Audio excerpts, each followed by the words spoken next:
Hello and welcome to the third tutorial of Introduction to Robotics.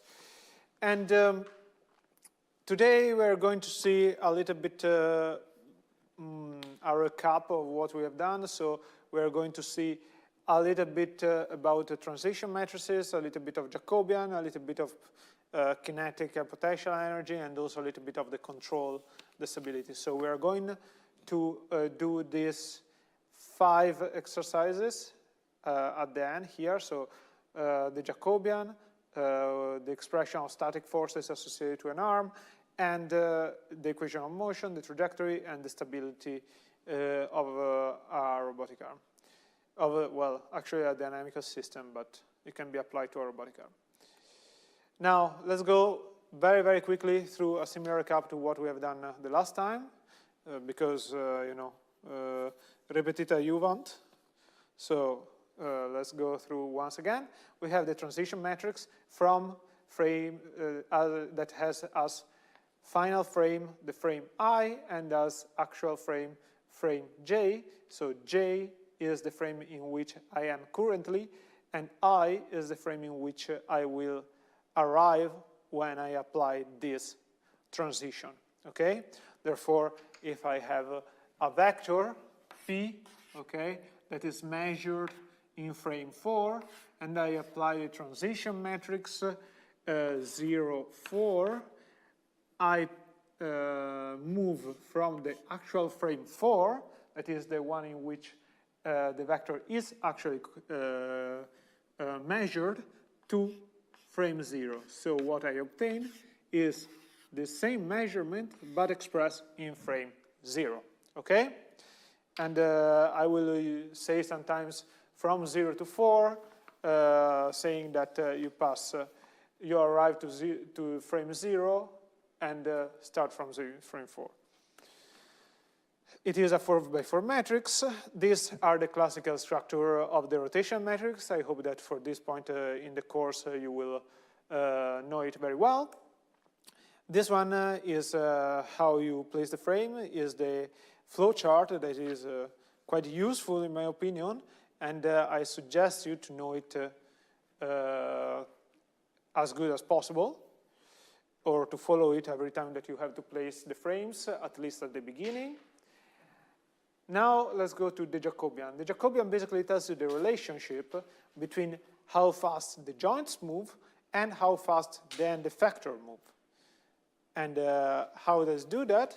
Well, basically, it's just this relation, and it is a 6 by 3 matrix, because you have as velocity of the end effector, you have linear velocity along x, linear velocity along y, linear velocity along z, and then you have angular velocity along x, angular velocity along y, angular velocity along z. Therefore, you have that this one has to have 6 columns times the number of joint that the manipulator has. The first part, indeed, is associated to the linear velocity. So the first 3 rows are associated to the linear velocity, and the second 3 rows are associated to the angular velocity. I will skip the velocity propagation because we are not going to use it in this tutorial. And this is another way to compute the Jacobian. How do you compute the Jacobian? Well, if you have the vector that connects the 0 frame to the end effector, you can compute the basic Jacobian, so the Jacobian expressed in the 0 frame, as the partial derivative of the vector from that connects the origin of frame 0 to the origin of the end effector, with respect the partial derivative with respect to the joint variable number 1, and this will give you the first 3 element of the first column. Okay, so let's say that in this case we have 3 joint. Okay, just 3 joint. So this one, that is the Jacobian, is a 6 by 3 matrix. The partial derivative with respect to the first joint variable will give you this element over here, this element over here, and this element over here. okay? So the first free element of the first column. Then the derivative of the same vector with respect to the second joint variable will give you this element over here, this element over here, this element over here, and the partial derivative with respect to the third variable will give you the last vector, the last column vector. Then you will have the part of the Jacobian that is associated to the angular velocity. How do you compute that? Well, you have to place as column vector the axis along which the joint is revolving, okay, expressed in the zero frame, okay, and it is multiplied by epsilon, that is equal to 1 if it is a revolute joint, and 0 otherwise. So assuming that our free joint arm is an RP manipulator, then you will have that here you will have Z0, 1. Here you will have a 0 because it is a prismatic joint. And here you will have Z measure the axis expressed in the zero frame. Okay? This is how you can compute the Jacobian. How do you compute the singularities associated to the arm? Well, you just take the determinant of the Jacobian and you find out which are the value of the joint variable that puts that determinant to 0. Okay? Good. Now we can go to the exercises. We skip all the exercises that we have done last time. And we can start with this. We have a fairly simple manipulator, and the answer is to find the vector that connects the origin of frame 0 to the origin of frame 3. Then find the Jacobian, and then find the singularities. And since I just gave you the recap, I think it won't surprise you that these are all connected, obviously, so it's very easy to understand what we have to do. And, okay, there are several ways to find out this vector P03, okay? First of all, let me draw schematically, very quickly, our manipulator. We have something like this. Okay, then you have this, then you have this, and here there is our end effector. Okay, very good. What we want to find out is this. Here. Okay? So this vector over here, that is P03. Okay? Now, as I told you, there are several ways. The first one is the more long one, but I don't know, maybe the safest one.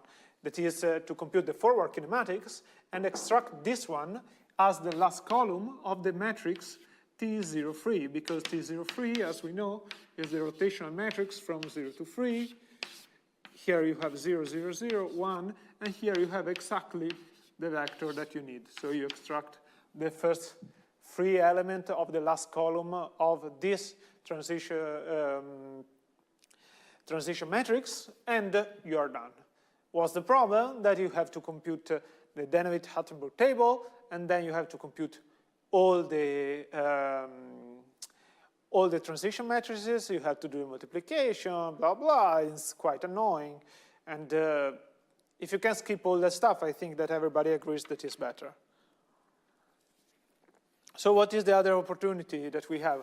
Well, since this one is a very, very easy manipulator, we can actually use geometry, because this one we know that is D1, this one we know that is L1, this one is L2,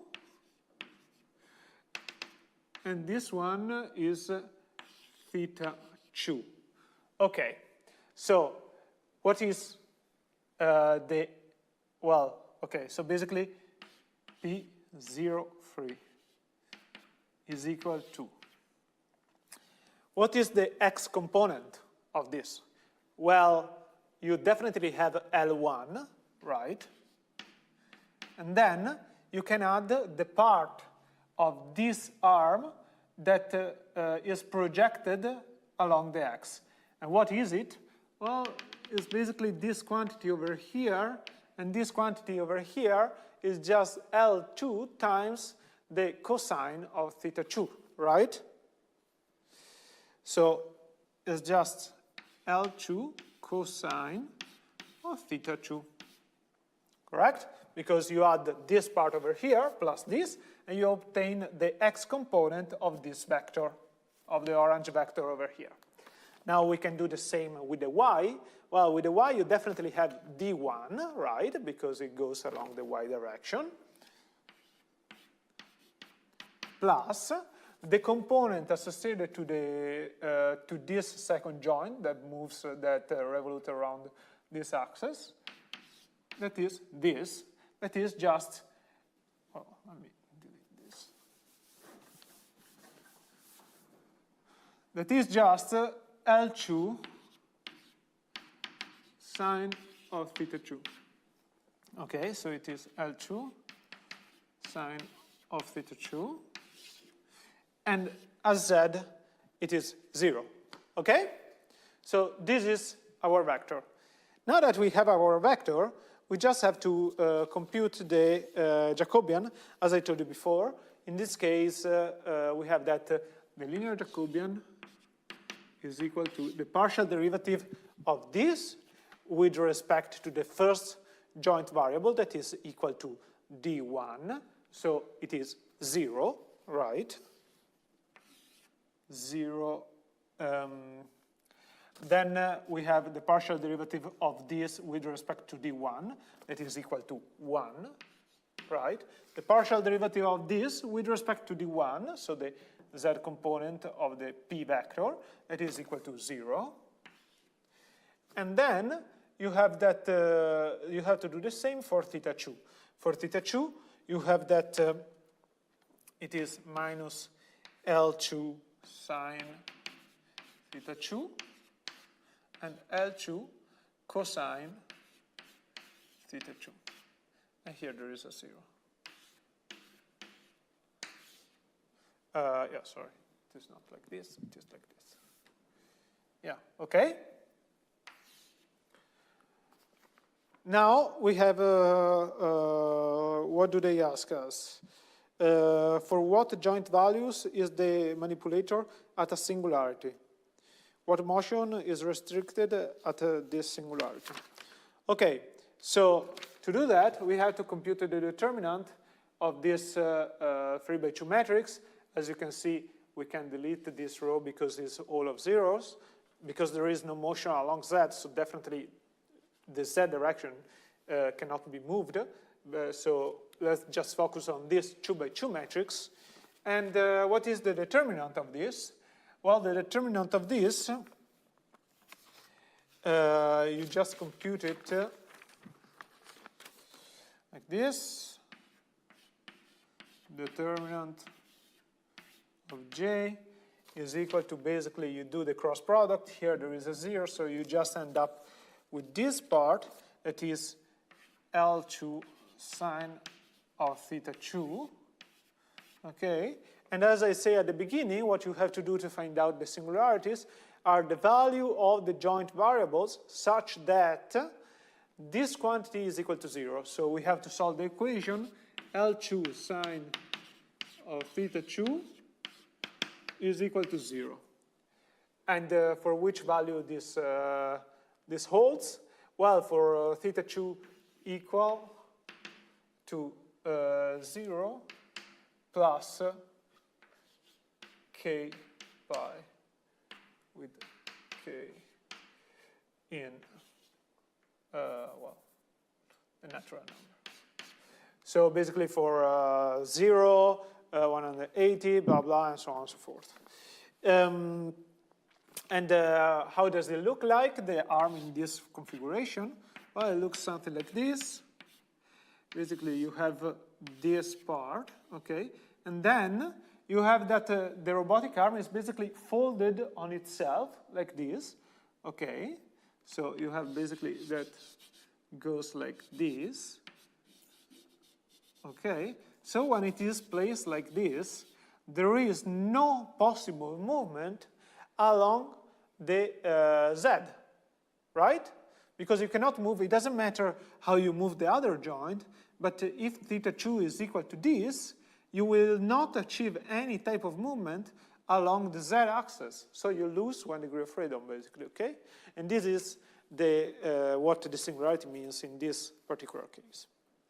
And the other case, this is the case theta 2 is equal to 180, and the other case is obviously this one, the case in which it is completely stretched. Also in this case, there is no possibility to move further with x, okay? So these are the two, what does it mean, the singularities in this case? Okay, so let's go to the second exercise. Okay, here I show you the picture of the two singularities. Let's go to the second exercise. Now, we have this weird-looking arm that should not impress us, because what is asked is actually not that complex if you know where to look, because they ask you find the basic Jacobian J0 in the zero frame for the position 0, 90 degree, minus 90 degree, and 0. So basically, the idea is that if you replace the joint variable with those particular angle, you have to find out what is the value of the basic Jacobian. Okay? Luckily, in this case, they give us basically all we need, because they give us the transition matrix that brings from 0 to 4, okay? Gives us the transition matrix from 0 to 4. And from this transition matrix, as we have already done several times, at this point, we can extract P 0, 4, right, as the first free component of the last, of the last column of this transition matrix. Okay? So you just have to focus on this free first component, and using those, you can obtain the part of the Jacobian associated to the linear velocity. Okay? On the other hand, we are also lucky because they give us the Jacobian associated to the angular velocity. So we are more than fine with that. So the only thing that we need to compute at this point is indeed the Jacobian associated to the linear velocity. How do you compute that? Well, you just say that the Jacobian associated to the linear velocity expressed in frame 0 is equal to the derivative, the partial derivative of this vector with respect to d1. Okay. And then partial derivative is 0, 4 with respect to theta. No, wait, sorry. This one is theta 1, theta 2, theta 3, and theta 4.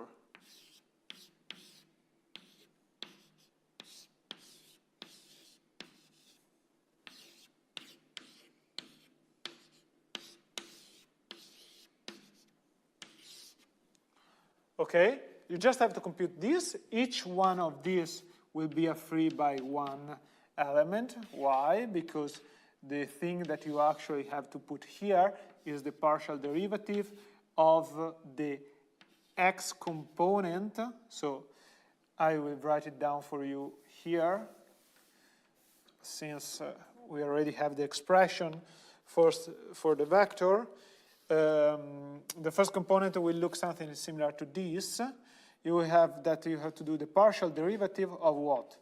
Of the square root of 2 cosine of 1 of theta 1 cosine of theta 3 minus sine of theta 1 plus theta 1 plus theta 2. When you see this notation 1 2, it means that is the sine of theta 1 plus theta 2, okay? Same thing for the cosine. Now sine of 3 minus 1 plus cosine of 1, okay? Partial derivative with respect to theta 1, and this will give you the first component. The second component is fairly similar. That is square root of 2 sine of 1 2 cosine of 3 plus cosine of 1 2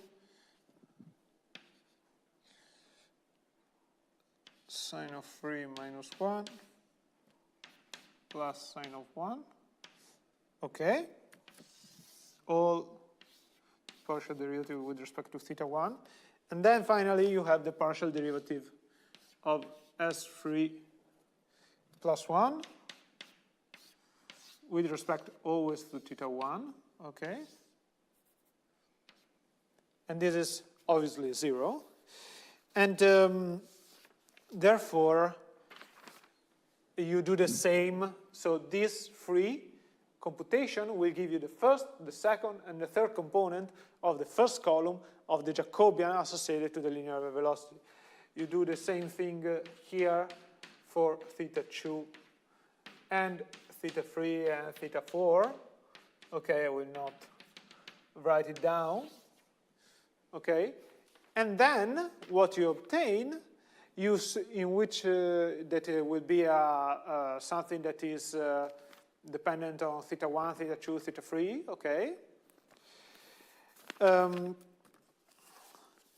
Then the only thing that you have to do is substitute theta 1 equal to 0, theta 2 equal to 90 degree, theta 3 equal to minus 90 degree, and theta 4 equal to 0.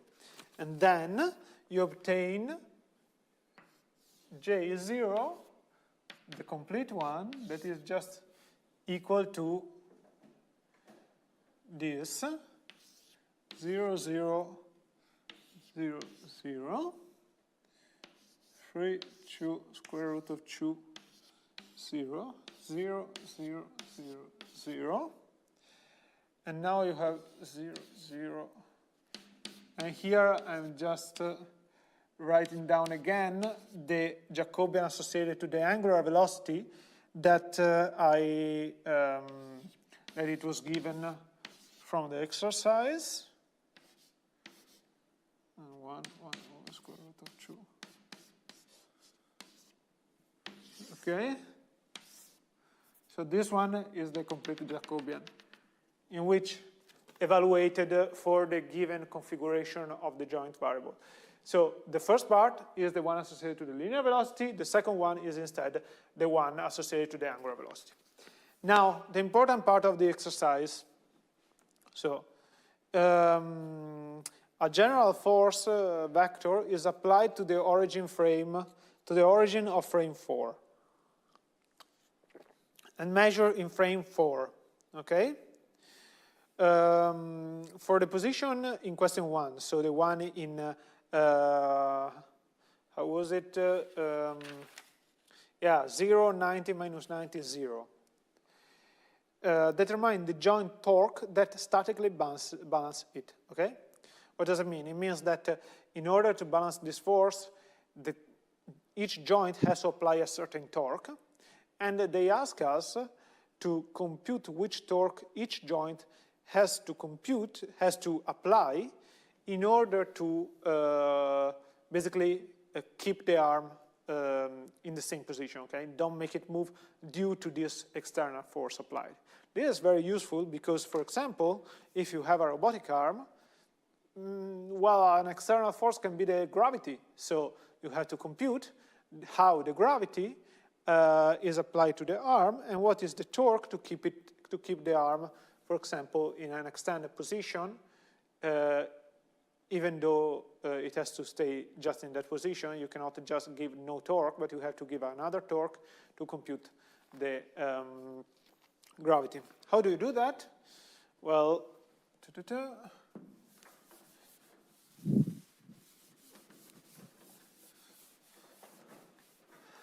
well, also in this case, we are quite lucky that we just computed the Jacobian, because the Jacobian relates the torque with the force.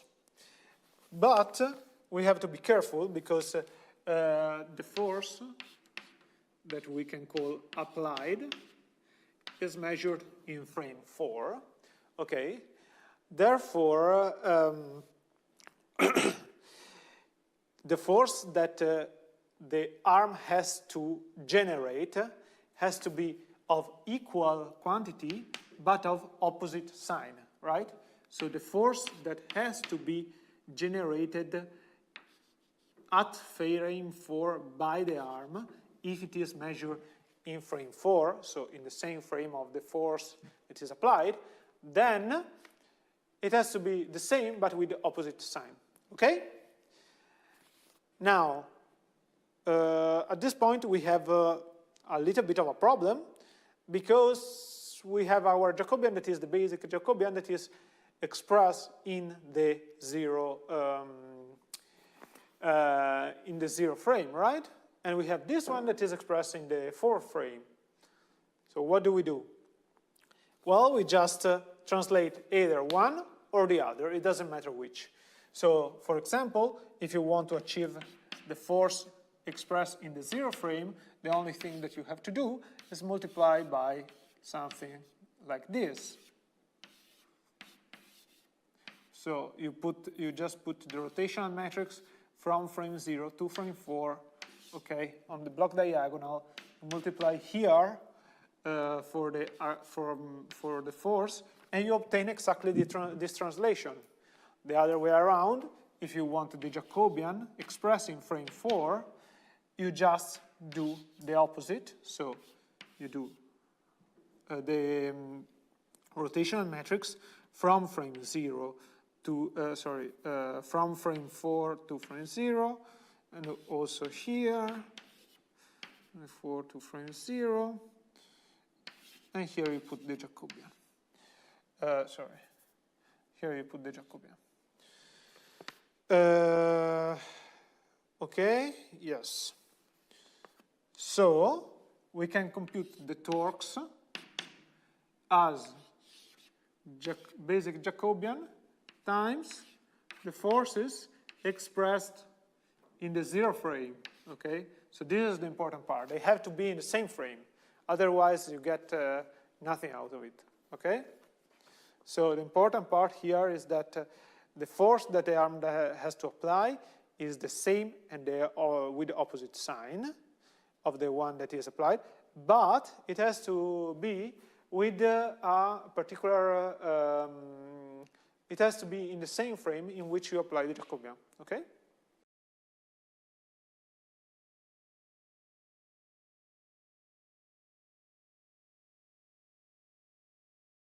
Hello everyone, and in this video I'm going to solve exercise 3, 4 and 5 of tutorial 3 of the course Robotics.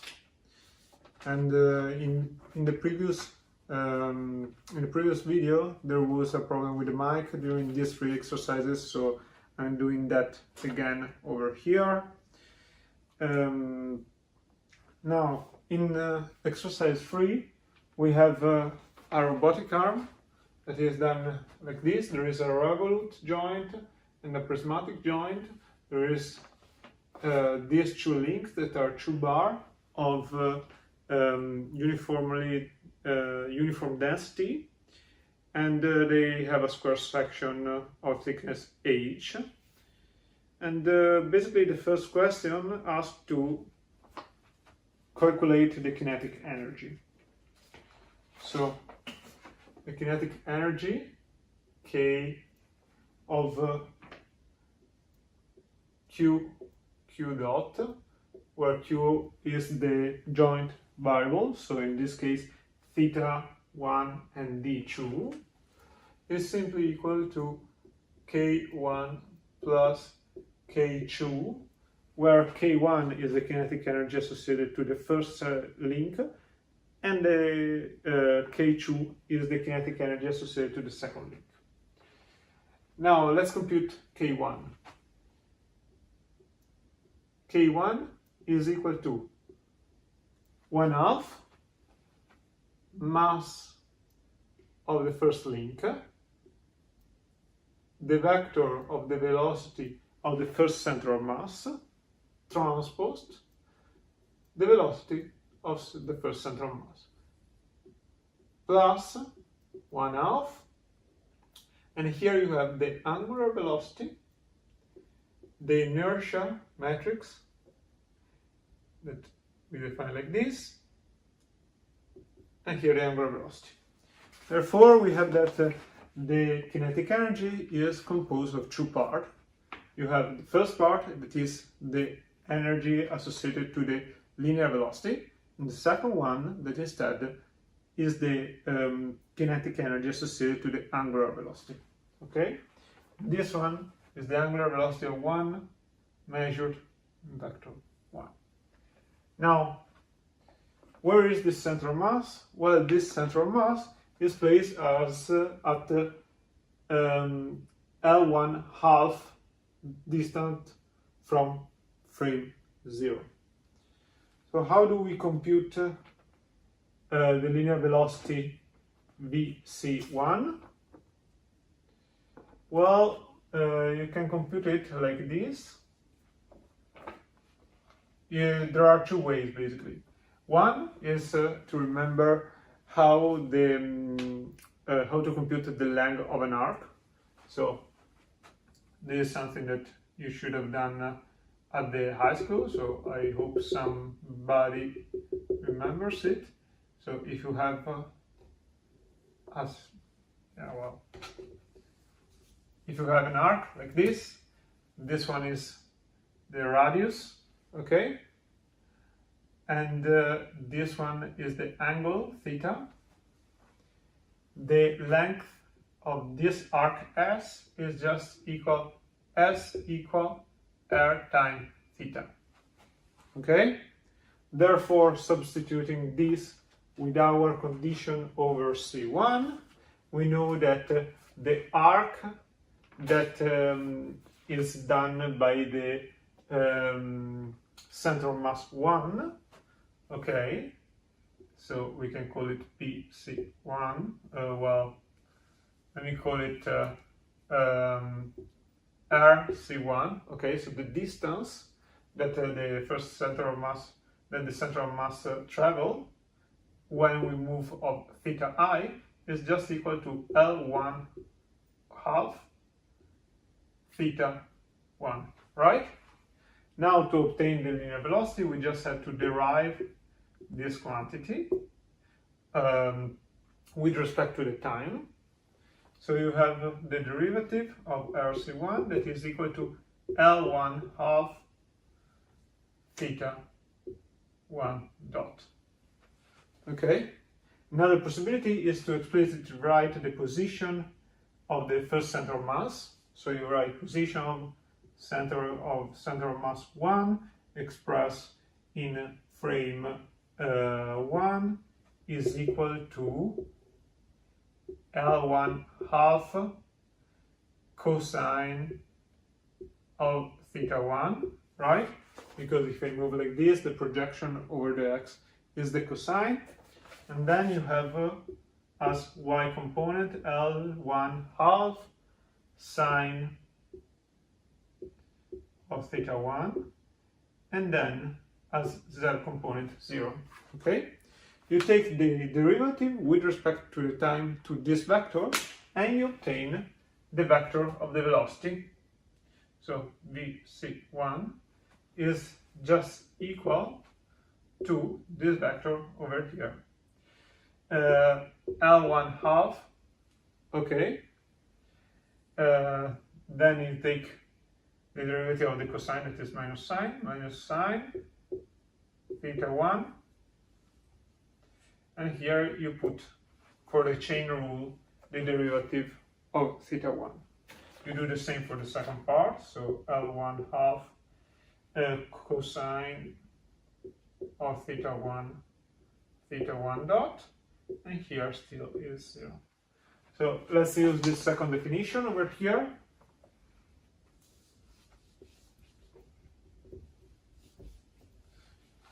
Well, and we obtain something in this form. 1/2, 1, and then you have L1 squared, L1 half squared, and then you have sine squared, theta 1,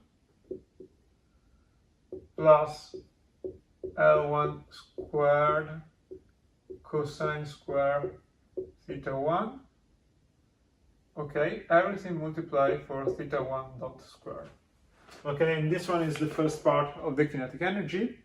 And as you can see, this one can be also simplified, and is simplified just to L1 over 2 squared, right? Because sine plus cosine is equal to 1. Sine squared plus cosine squared, obviously, is equal to 1. If you would use the other definition, you would obtain the same first part of the kinetic energy.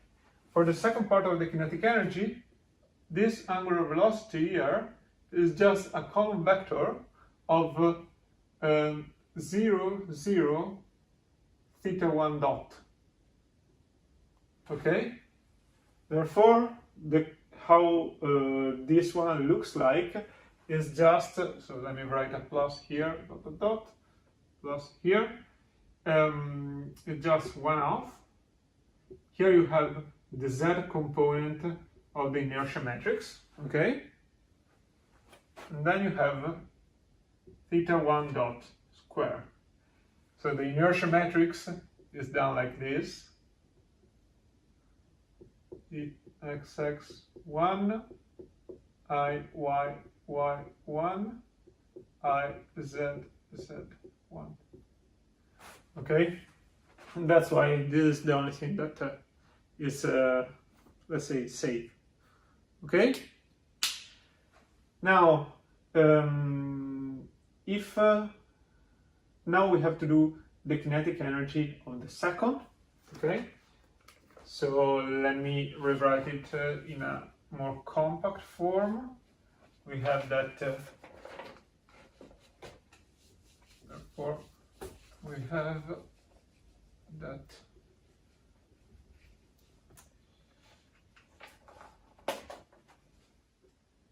K1 is equal to 1/2 M1 L1 square over 4 theta 1 square dot. Okay? Plus, obviously, the other part. So 1/2 I Z Z1 well, theta 1 dot. Okay? Now we have to compute the second part of the kinetic energy, so the one associated to the second center of mass. How do you do that? Well, you use the same formula, say, but in this case, you have to compute the velocity of the second center of mass. But the position of the second center of mass is just something like this.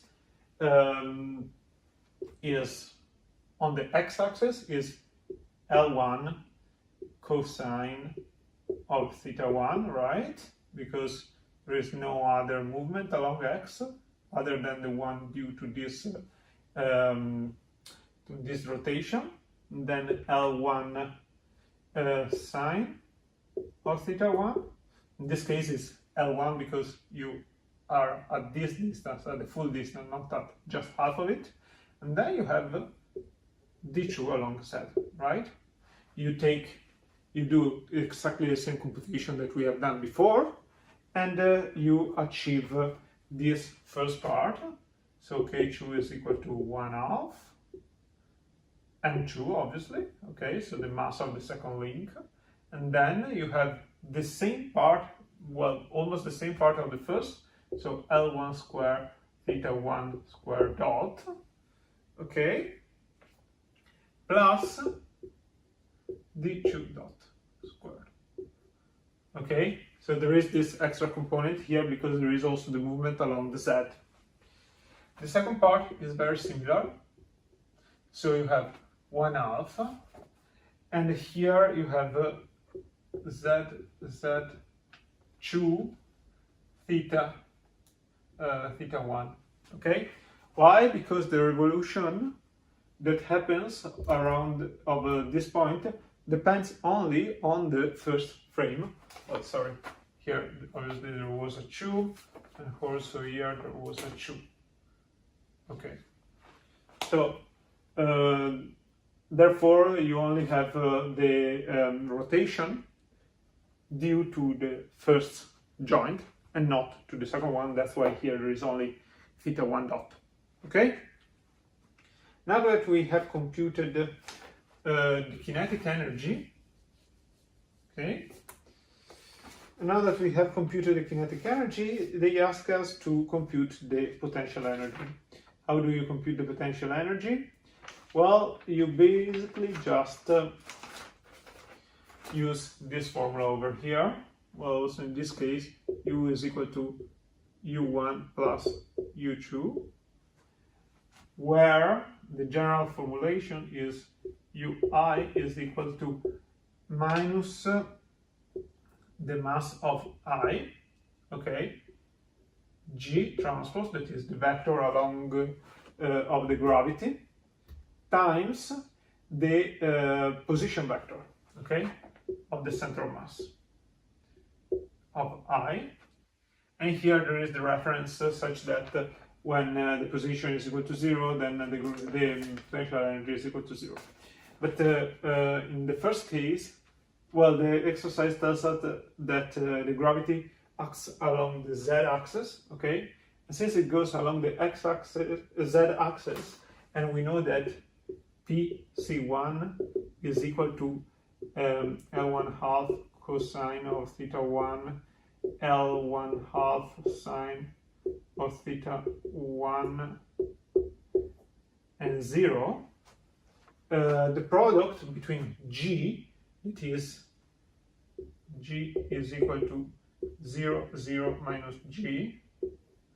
Okay, let me define the vector with this, let's say, bold G, even though, yeah, it's quite difficult to do a bold G on the whiteboard.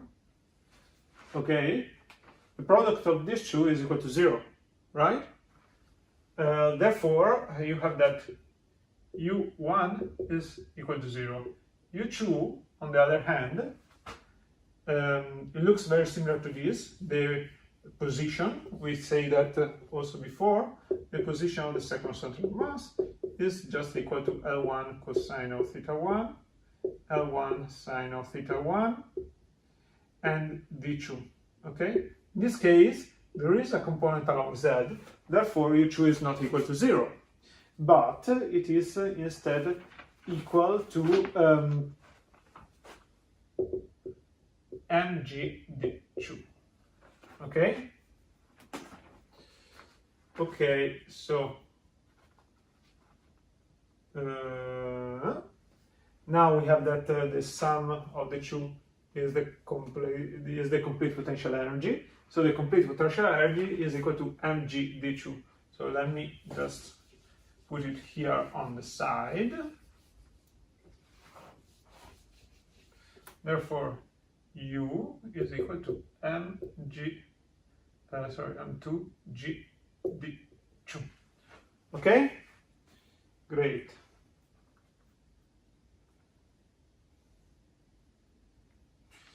Now, we have to compute the equation of motion. How do you compute the equation of motion? Well, we have all the ingredients, we have the kinetic energy, the potential energy. What we have to do is to compute the Lagrangian. The Lagrangian is the kinetic energy minus the potential energy. And then we have to do the derivative with respect to the time of the partial derivative of the Lagrangian with respect to the derivative of the joint variable. And then you have to subtract to this the partial derivative of the Lagrangian with respect to the joint variable, put it equal to 0, and solving this equation, you will give you the equation of motion. The best way to, well, first of all, let me do a quick computation for you, that is this. As you can see here, well, let me write it here explicitly, u depends only on the joint variable and not on the derivative of the joint variable. For this reason, this can be simplified into this other formulation. So derivative with respect to the time of the partial derivative of the kinetic energy with respect to the derivative of q dot. And that's why, because the potential energy does not depend on q dot. So you obtain that it is always 0, the partial derivative with respect to q dot, right? And then here instead you need both of them. So you need the partial derivative of the kinetic energy with respect to q. And here you have the partial derivative of the potential energy. So the four components that we have to compute are this: 1, 2, 3, and then 4. Okay? Let's start with this one. Let me erase this. I will not do all the computation, they are just derivative and partial derivatives. So we're just going to see how it looks like, how they look like at the end. So the partial derivative of k with respect to q dot is equal to 1/4 m1 L1 square plus m2 L2 square plus I z1 plus I z2, everything multiplied by θ1 dot. The second component instead is m2 d2 dot, right? Okay. Now the partial derivative of k with respect to q, okay, is equal to 0, 0. Why? Well, you can see it over here. There is no dependency other than the derivative of the joint variable. So we can actually write down that in our particular case, in this particular case, k is just a function of q dot, not a function of q. This is why this is 0, 0. Okay? And now you just need the derivative of the potential energy with respect to q, that is equal to 0 here, and here you have the, you have energy, m2. Okay? Now you have to take the derivative with respect to the time to this, and I will kind of cheat a little bit because I will use the same notation. So the derivative with respect of time of this is just this one double dot and this one double dot, right?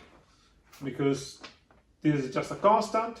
You take the derivative with respect to the time to this and you obtain the acceleration, and also the derivative with respect to time to this, you obtain everything you need, so the acceleration of the two, and therefore you obtain that the two equation of motion looks something like this. Let me call all this quantity, let me call it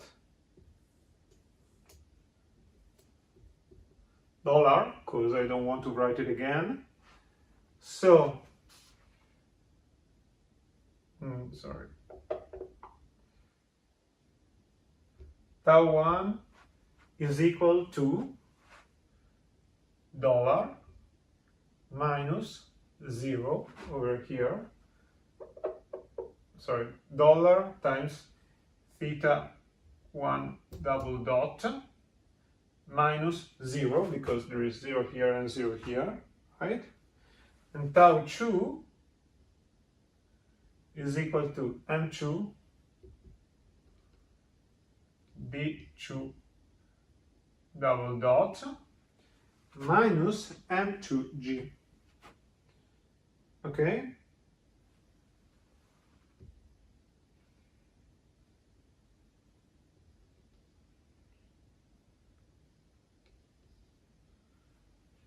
Okay? And this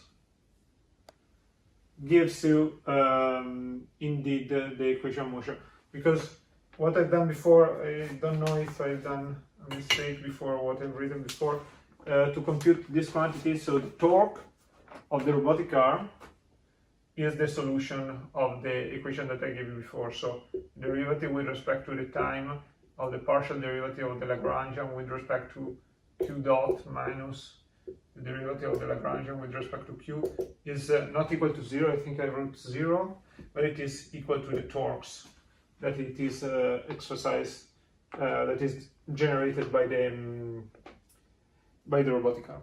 Okay, so this one is the torque generated by the first joint, and this one is the one of the second.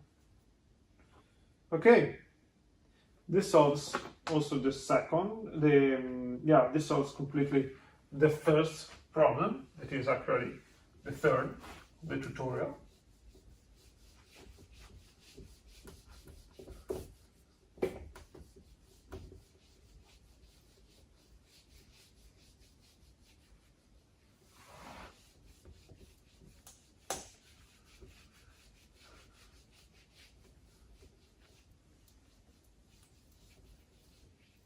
Okay, now let's go to exercise.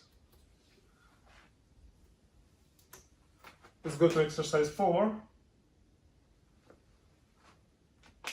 Exercise 4 asks us basically to plan a trajectory, theta t, and then it gives us a set of conditions. So theta t with t inside 0, 2. And we need, let us name it with some letters so it's easier. We have condition A. Well, let me give A. We need that theta at 0 is equal to 1. Condition B. We have theta at 2 is equal to 10. Condition C.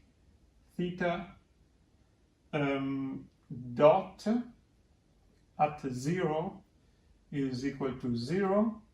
Condition D, theta dot of 2 is equal to 0. So this one is the initial velocity and the final velocity. The acceleration, so double dot of at 0.5 is equal to 0, and then you have that f, the acceleration at 1.5 is also equal to 0. Okay, so we have this 6 condition. So to have a polynomial that can fulfill all these 6 conditions, unless some of them are redundant, but it doesn't seem so from this formulation, we need a polynomial of grade 5. So our general form is theta t is equal to a0 plus a1t plus a2g2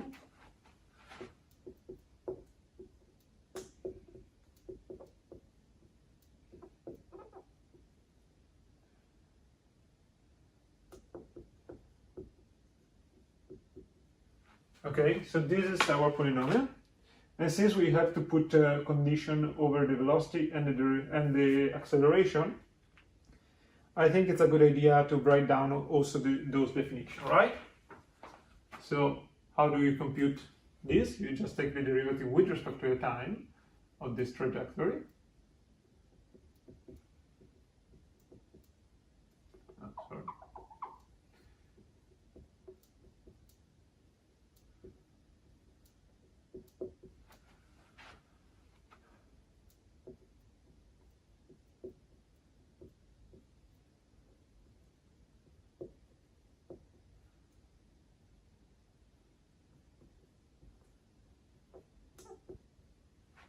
Okay, and now we take again the derivative of this new equation. So theta double dot of t is equal to 6 a3t plus 4 times 3, 12 a4t squared plus 5 times 4, 20 a5 to the power of 3. Okay, so to obtain our sixth equation that we have to solve, and we will end up with a system of equation, the only thing that we have to do is, well, basically evaluate this quantity in the first one in 0 and in 2 and put it equal to 1 and 10. The second one to in 0 and 2 and put it both equal to 0. And the third one at 0.5 and 1.5 and put them equal to 0. So, well, I will write down just the system equation, then you can solve it by yourself because it's very easy in general. So the sixth equation, well, let me first write it. To end up that the first equation is just all zero, except for a0, so you have a0 equal to 0. Then you have the second one that you have to substitute, so you end up with a0 plus a1 times 2, so 2, plus a2 4 plus a3 8 plus a4 16 plus a5 32.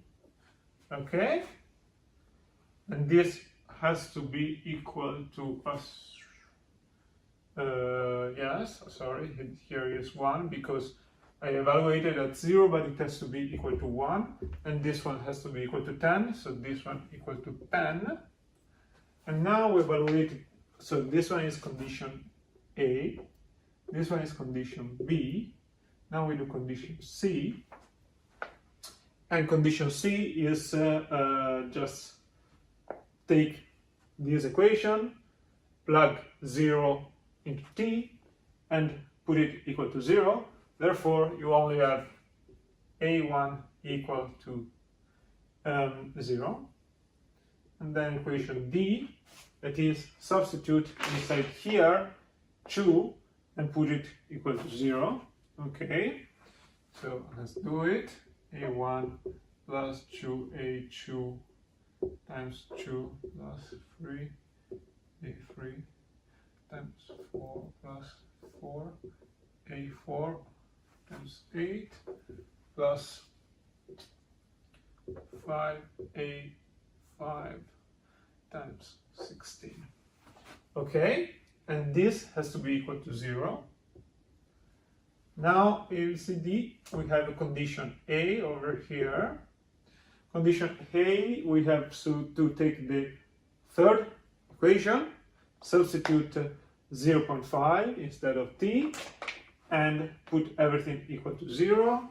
So you have 2a2 plus 6a3 times, well, divided by 2 basically, plus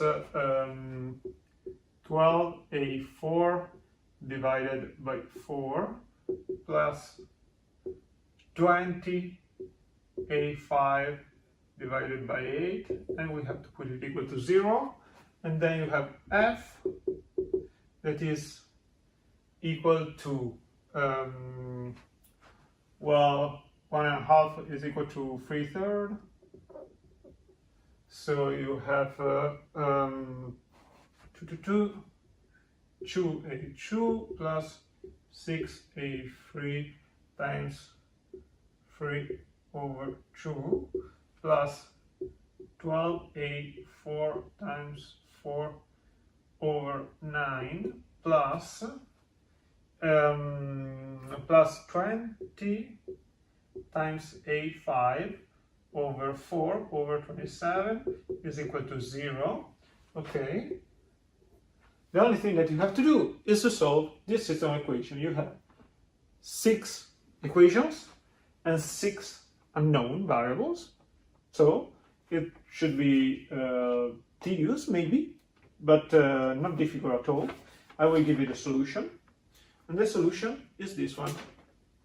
So A0, A1, A2, A3, A4, A5 are equal to, well, A0 we already know it is 1. A1 is equal to 0. A2 is equal to 40.5. A3 is equal to minus 19.25. A4 is equal to minus 13.5.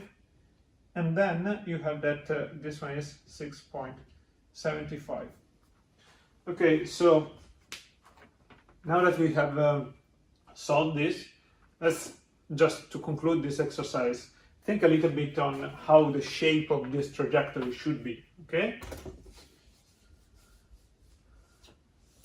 How do you do that? Well, you think a little bit of the constraint, and I mean, I haven't done the plot, but this is just a little bit of intuition. You have this one will be the acceleration, this one will be the velocity, this one the position, okay? The position, and here you will have the time, okay?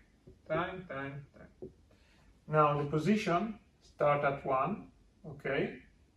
And ends at 10. And the time starts at 0 and ends at 2. So let's say that this one is 2. And here you will have 2, and here you will have 2, 0, 0. Okay? Now you have this quantity. So you know that, well, let me keep this one, maybe it's better. You start from here, and you end up over here. This is from condition A, and this is from condition B. Now, the velocity is something like this, is 0 is 0, okay? So it is over here, and it is 0 also in 2. Okay? And now we have that at 1.5, let's say that this one is 1.5, and this one is, sorry, this one is 0.5, so, and this one is 1.5, okay? You have that the acceleration is equal to 0. Okay, so as you can see already here, you have that the polynomial here is equal to 0. So it may be something that would fulfill all this quantity, okay, is something that looks like this. So this, and then it is 0 all along here, and then it is minus something over here, okay? Then this translates into something that is more or less like this. So you grow linearly, then you stay there because the acceleration is equal to 0, and then you go back to 0. And here you have something that will do something like this. Okay, the position will increase, and it is something like this. Well, not really, maybe a little bit more, with a flex point here. Okay, a very smooth curve, and indeed it is a fifth degree polynomial. Well, this one is not exactly what you end up with this, but it's something that can be described by using this sort of relation. Why I wanted to use this? Because this one is the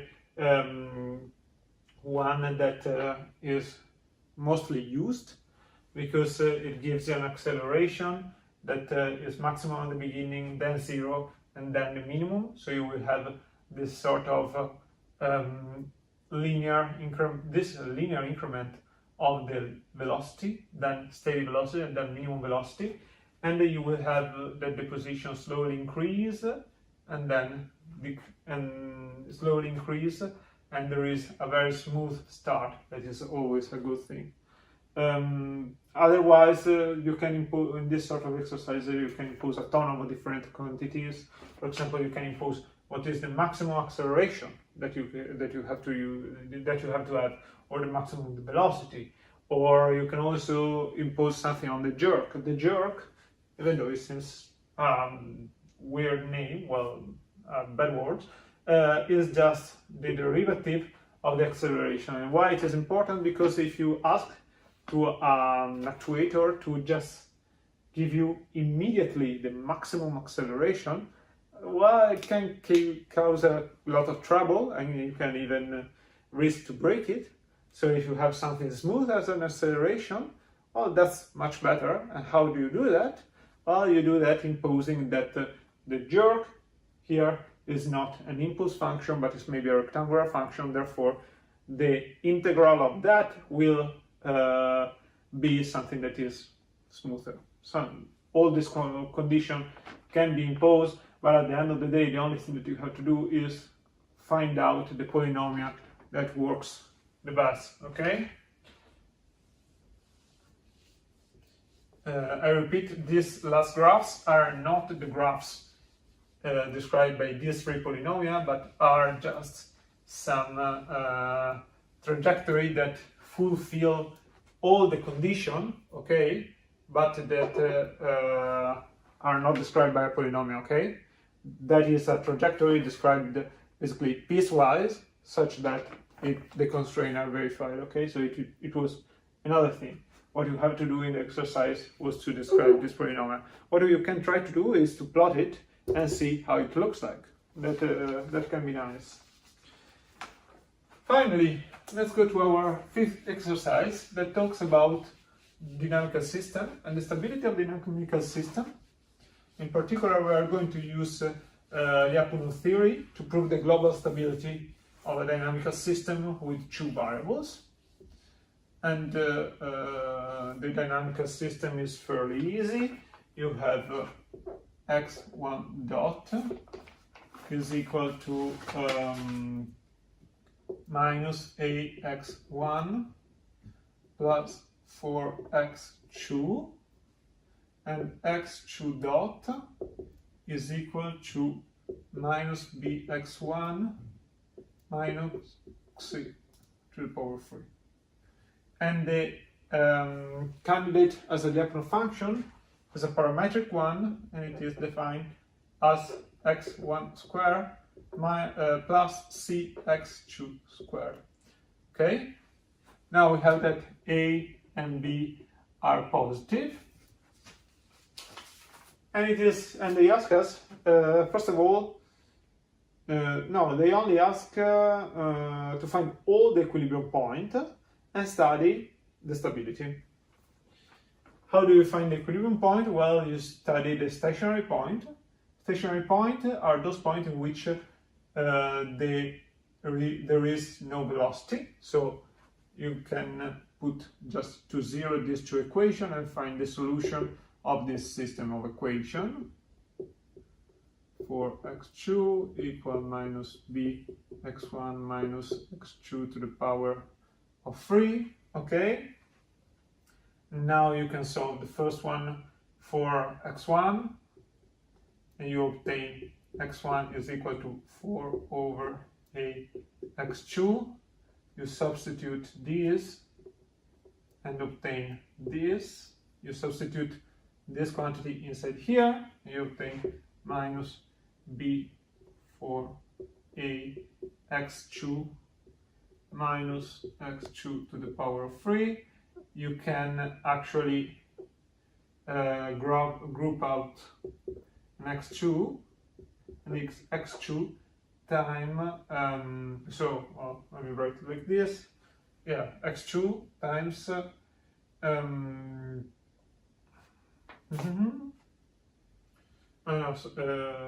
yes.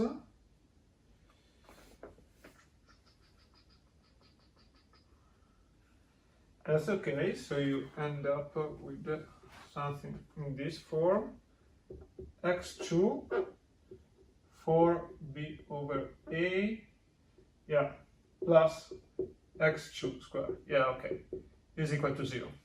And when this is equal to 0, well, it cannot be equal to 0 because you have a square that cannot be negative, and this quantity is positive. Therefore, this implies that x2 has to be equal to 0. Then this relation over here tells you that also x1 has to be equal to 0. So we can write it over here, 0, 0, so the origin is the unique equilibrium.